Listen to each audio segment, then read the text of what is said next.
Jacques vivait seul avec sa mère et avec leur vache. Un jour, sa maman lui dit « Va porter notre vache au marché pour qu'on gagne notre vie. » Jacques y alla sans problème. « Au revoir » dit sa maman, et elle partit. Sur le chemin, il rencontra un homme. « Veux-tu bien m'échanger ta vache contre ces haricots-là » ? Mais non, ces haricots, ce ne sont pas des haricots ordinaires. Ils sont magiques. D'accord. Et le marché était conclu.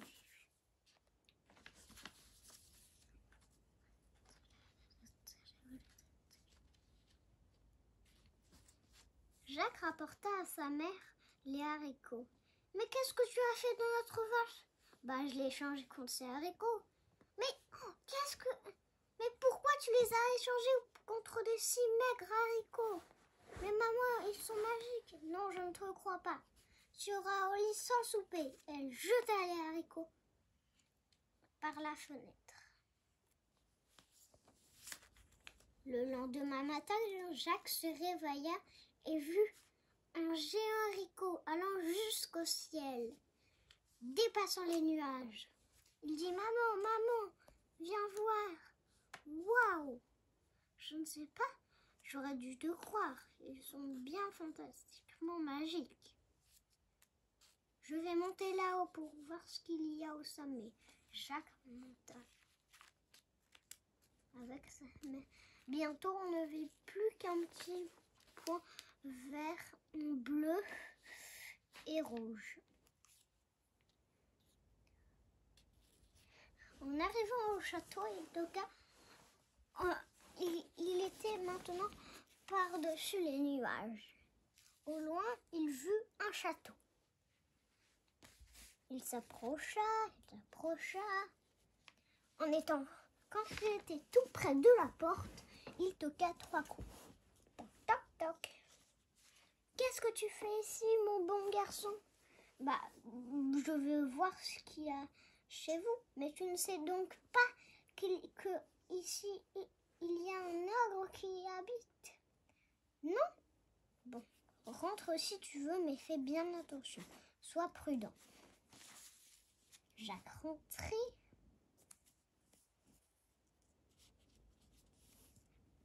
Dès qu'il rentra, on entendit des gros boum, boum, boum.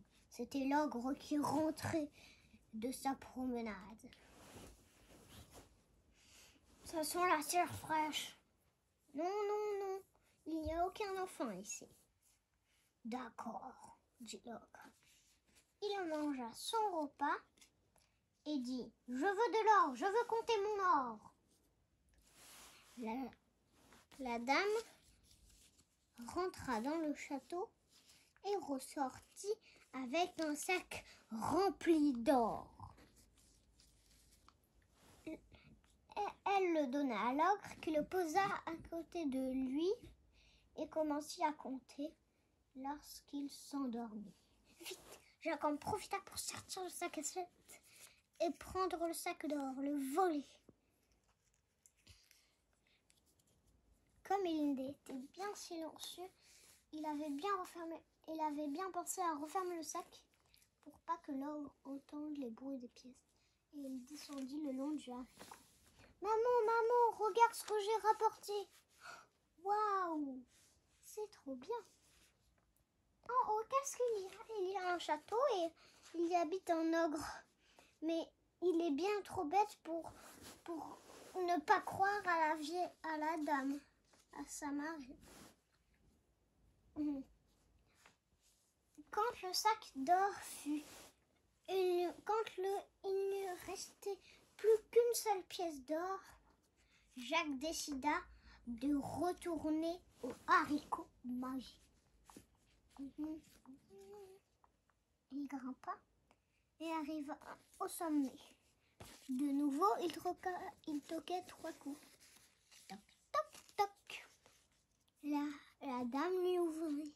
« Mais qu'est-ce que tu fais là encore ? Bah, je reviens parce que nous n'avons plus d'or. Alors, c'est toi qui as volé le sac d'or. Bah oui, tu m'avais vu. Ah oui, ah oui. Je ne l'ai pas dit au géant. Je ne vais pas le dire à l'ogre. Rentre donc. Jacques rentra. Et dès qu'il rentrait, on re-entendit les gros boum, boum, boum, boum. C'était l'ogre qui rentrait de sa nouvelle promenade. Il renifla. « Ça sent la chair fraîche !» cria-t-il. Bah non, c'est que tu rêves encore. C'est comme tu es allé au marché et qu'il y a fait plein de viande, et bah tu as toujours l'odeur. Lui expliqua la femme. L'ogre mangea son repas, puis il dit « Mon noix, apporte-moi mon noix !» dit l'ogre. La jeune femme rentra dans le château et en ressortit avec une noix. « Pond !» ordonne-t-il. Et l'oie pond un œuf d'or. Jacques est tellement émerveillé que dès qu'il fait un seul ronflement, il s'en va, il sort de sa cagette et prend l'oie. Et lui tient bien le bec pour pas qu'elle caquette. Elle redescend avec l'oie. Il redescend avec l'oie. Elle dit « Regarde maman, j'ai rapporté une noix qui pond des œufs d'or. » « Mais non, mon fils, tu me fais une blague. » Alors pond, on demande Jacques à l'oie et elle pond un œuf d'or. Waouh! Quelques jours plus tard, Jacques eut envie de remonter aux haricots.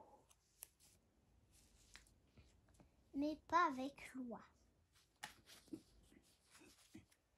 Il remonta tout.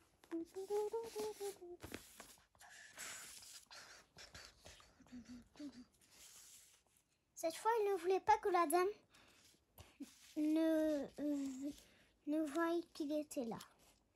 Alors, par une fenêtre, il rentra dans le château.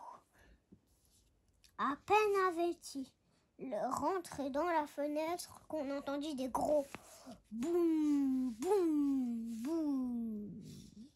Cette fois, l'ogre toqua 3 coups à la porte.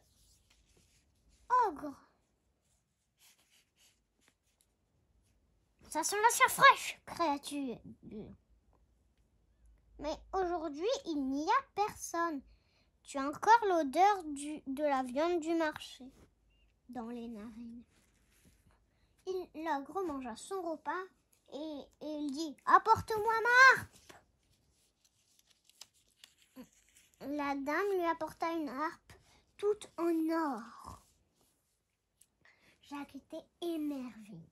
« Joue !» ordonna-t-il. Elle joue une musique si belle qu'à la première note, l'ogre s'endormit. Alors vite, Jacques prit la harpe, mais sans faire exprès, il joue une note. Alors l'ogre se lança à sa poursuite. « Vilain, tu m'as volé ma noix, mon sac d'or, tu vas pas voler ma harpe, car tu finiras dans mon ventre. Vite maman, une hache !» Et tchou, Jacques coupa le haricot et l'ogre retomba mort. Fin.